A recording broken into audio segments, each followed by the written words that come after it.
The Bell from Hell. Stories from the Witch Café. The Bell from Hell.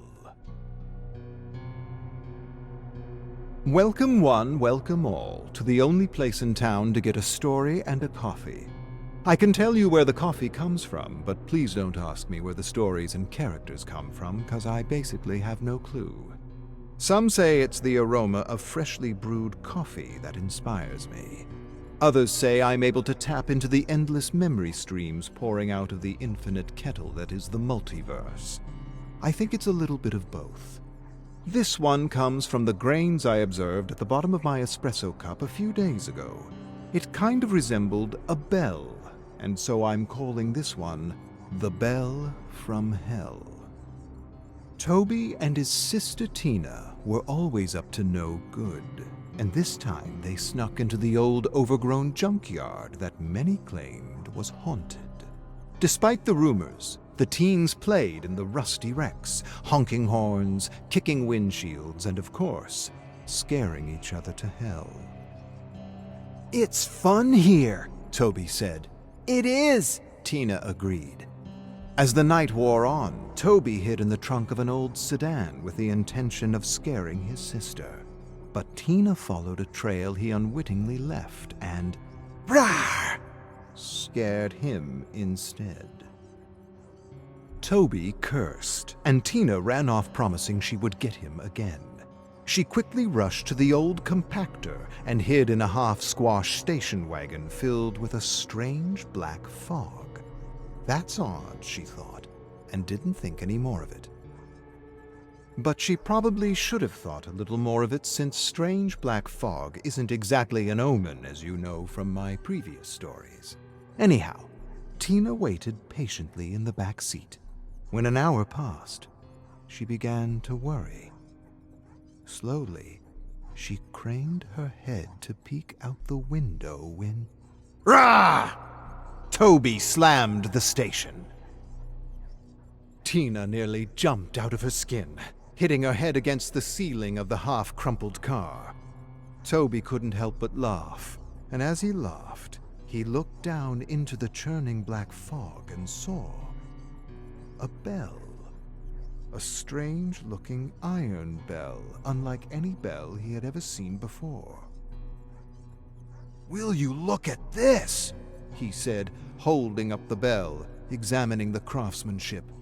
Then he grabbed a stick from the ground and clanged the bell stupidly. Clang, clang, clang.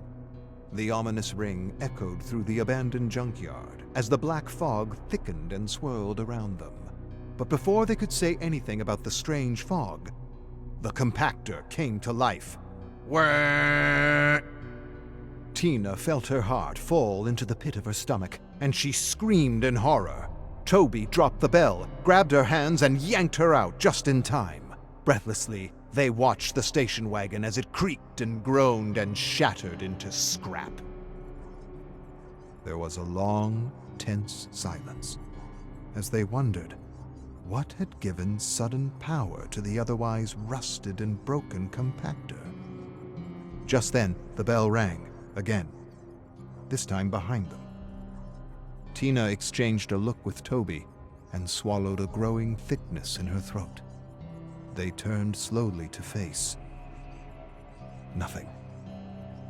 Absolutely nothing. Nothing but the swirling fog.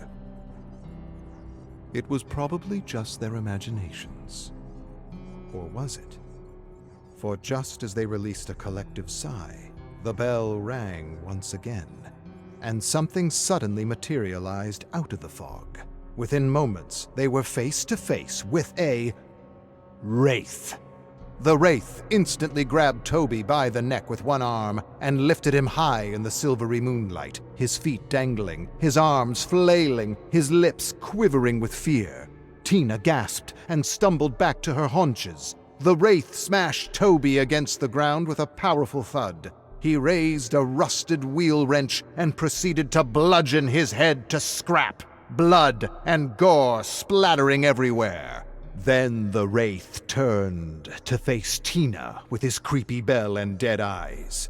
Covered in her brother's warm blood, Tina screamed until her lungs gave out and waited for the bell to toll. Now, what the siblings didn't realize was that they had entered a kind of dimensional pocket that had brought them to another world. See, there are these pockets or holes in the world that lead to all kinds of dark places. Places that defy reality. Dark places that make all our combined depictions of hell seem like a flower garden. But that's another story for another dark and creepy night. Let's just say that for Toby and Tina, death was not an escape.